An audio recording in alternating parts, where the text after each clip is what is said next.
every single student of knowledge knows, who studies ulum al-Quran, that the most difficult topics are ahruf and qira'at.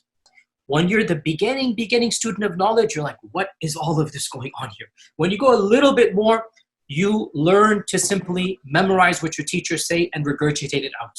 And you don't fully comprehend.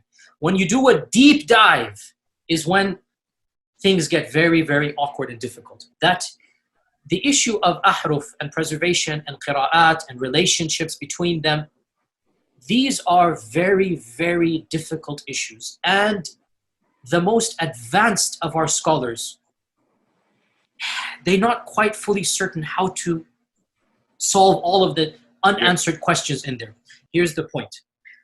These issues should only be discussed amongst people who know what the qira'at are.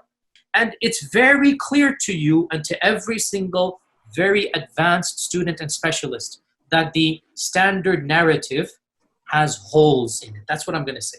The standard narrative does not answer some very pressing questions. And many people, maybe most, I don't know, many Muslims grow up not knowing anything outside of the Hafs tradition.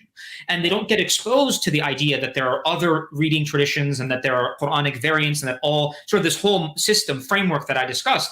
And it might be surprising to some people, but and unfortunately, actually, so I have heard some preachers that do say that there's only, one reading or one Quran or something like that. And, if I were to be very generous, I would say that falls under the umbrella of like lies to children, if that makes sense. So lies to children. Actually, it's not a scholarly way of thinking about the Quran. Our scholars have always known and have always described in our classical books variations and manuscripts, like, it's read like this by Ubay ibn Ka'b, it's read like this by Ibn Masud and so on. And in the Codex of Ibn Masud, it was seen to be written like this. In the Codex of Ubay ibn Ka'b, it was seen to be written like this with this or that variation. So these were always known in scholarly circles to have existed.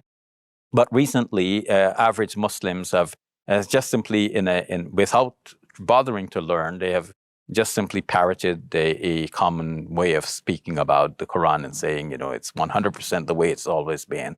And they cannot imagine any variation.